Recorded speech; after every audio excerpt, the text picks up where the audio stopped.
আজকে আমরা বানাবো পালং শাক বড়ি এবং বাদাম দিয়ে। তার জন্য নিয়ে নিয়েছি ছোট করে কুচি করে কাটা পালং শাক, ছোট করে কাটা গাজর, ছোট করে কাটা বেগুন, ছোট করে কাটা আলু, দুটো কাঁচা লঙ্কা, কালো জিরে, বড়ি, বাদাম, নুন হলুদ তো থাকবেই। এইবার একটা ফ্রাইং প্যানে আমরা অল্প তেল দেব। এর জন্য আমরা ইউজ করব মশাল সর্ষের তেল।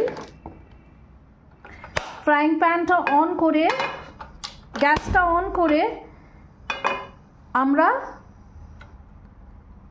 ফ্রাইং প্যানে আগে অল্প সর্ষের তেল দিয়ে নেব। সর্ষের তেলটা বেশ ভালো করে গরম করে নিতে হবে। এবার এতে বাদামগুলো দিয়ে আমরা ভেজে নেব।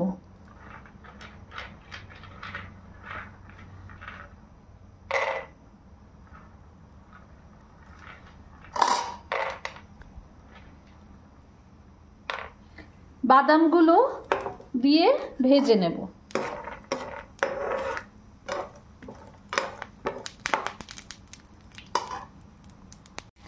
বাদামগুলো বেশ ভাজা হতে হতে আমরা বড়িগুলোও এর মধ্যে দিয়ে দেব এবং বড়িগুলো বেশ লাল করে ভেজে তুলে নেব।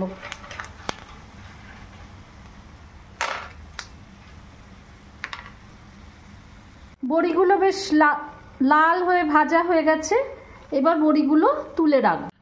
এবার আবার খানিকটা তেল নিয়ে গরম করে নিলাম। দিলাম কালো জিরে, কালো জিরেটা সেঁকতে দিলাম আর বাকি সবজিগুলো এবার এর মধ্যে দিয়ে দিলাম।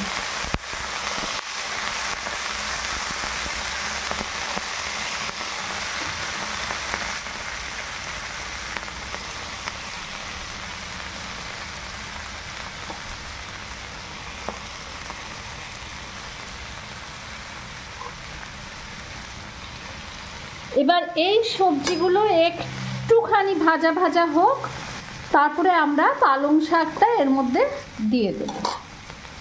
সবজিগুলো একটু ভাজা ভাজা হয়ে এসছে। এবার আমরা এতে দিয়ে দেব পালং শাক।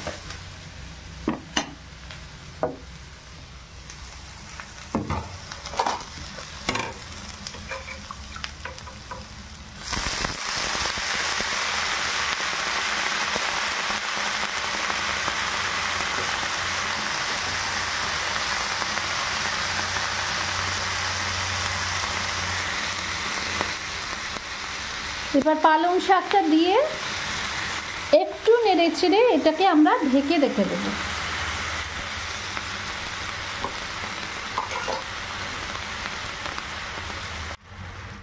দিয়ে দেব অল্প নুন, যেহেতু পালং শাকটা সেদ্ধ হয়ে অল্প হয়ে যাবে সেই জন্য পরিমাণ বুঝে নুনটা দেব। দিয়ে দিলাম অল্প হলুদ, দিয়ে আমরা এটা ঢাকা দিয়ে রেখে দিলাম। এবার বড়িগুলো একটু অল্প করে আমরা গুঁড়ো করে নেব, যাতে আমরা এটা শাকের ওপরে সাজিয়ে দিতে পারি। একদম খুব বেশি না, ছোট ছোট করে গুঁড়ো করে নিলাম। পালং শাকটা একেবারে সেদ্ধ হয়ে গেছে, সবজিগুলো সব সেদ্ধ হয়ে গেছে। এবার যে বড়িটা গুঁড়ো করে রেখেছিলাম সেই বড়িটা আমরা এর ওপর দিয়ে দিয়ে দেব।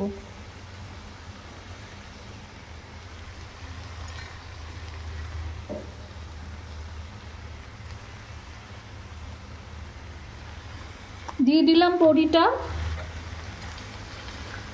এইবারে বড়িটা মুখে পড়লে একটু একটু ক্রাঞ্চি লাগবে আর খেতেও ভালো লাগবে। দিয়ে দেব বাদামটা, বাদামটাও ওপর দিয়ে দিলাম। আমাদের পালং শাকের তরকারি উইথ বড়ি অ্যান্ড বাদাম একদম রেডি।